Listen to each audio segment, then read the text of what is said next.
Magandang umaga sa ating lahat. Ngayon ay July 13, 2024 at narito ang update ukol sa magiging lagay ng panahon sa susunod na 24 oras. Patuloy pa rin umiiral ang southwest monsoon o habagat dito sa kanlurang bahagi ng Southern Luzon, Visayas at Mindanao, kung saan ngayong araw ay magdadala pa rin ito ng mga malalakas na pagulan, lalong-lalo na yan dito sa may kanlurang bahagi ng Visayas at Mindanao. So pag-iingat po para sa ating mga kababayan dyan sa posibilidad ng mga pagbaha at pagguho ng lupa. At sa kasalukuyan po, wala tayong minomonitor or namamataan pa na sama ng panahon na maaari makaapekto dito sa ating bansa. Ngunit meron po tayong minomonitor na mga cloud clusters. Dito yan sa may kanlurang bahagi ng Palawan sa labas ng ating area of responsibility. Maging dito rin sa may silangan ng Mindanao sa labas din po ng ating area of responsibility, kung saan yung mga kaulapan na po na ito ay continuous monitoring tayo sa posibilidad na ito ay magkaroon ng sirkulasyon at maging isang low pressure area sa mga susunod na araw. So patuloy po tayong magantabay sa mga updates na ipapalabas ng Pag-asa.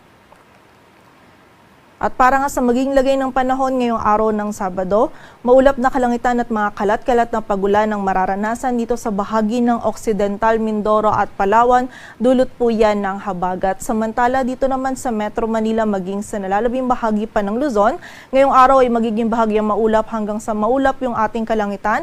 Sa pagsapit po ng hapon at gabi ay mataas pa rin yung tsansa ng mga biglaang pagulan, pagkidlat at pagkulog, lalong-lalo na po yan dito sa may kanlurang bahagi ng Luzon, kasama na po dyan ang Metro Manila. So kapag po tayo ilalabas, wag pa rin po natin kalilimutan yung mga pananggalang natin dito sa mga biglaang pag-ulan na ito.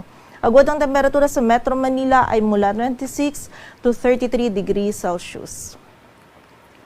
Samantala sa bahagi naman ng Visayas at Mindanao maging sa bahagi din po ng Palawan ay patuloy pa rin po tayong makakaranas ng mga malalakas na pagulan, lalong-lalo na po yan dito sa Zamboanga Peninsula, Barm, Sultan Kudarat, maging sa bahagi din ng Misamis Occidental at Lanao del Norte. Dulot pa rin po yan ng habagat. Samantala yung nalalabing bahagi din po ng Mindanao, maging itong Western Visayas at Central Visayas at yung buong bahagi din ng Palawan ngayong araw ay patuloy din makakaranas ng mga kalat-kalat na pagulan, pagkilat at pagulog, dulot pa rin po ng southwest monsoon. So muli po, pag-iingat para sa ating mga kababayan dun sa banta ng mga pagbaha at pagguho ng lupa. Samantala dito naman sa area ng Eastern Visayas ay meron pa rin tayong posibilidad ng mga isolated ng mga pagulan, dulot naman yan ng mga localized thunderstorms. Agwat ang temperatura sa Cebu ay mula 26 to 30 degrees Celsius at sa Davao naman ay 24 to 32 degrees Celsius.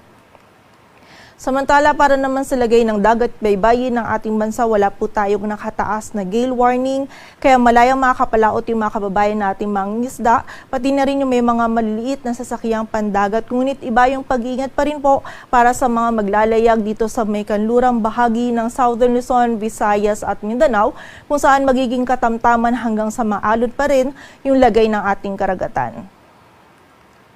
At dito sa Metro Manila, ang araw ay sisikat mamayang 5:34 ng umaga at lulubog mamayang 6:29 ng hapon.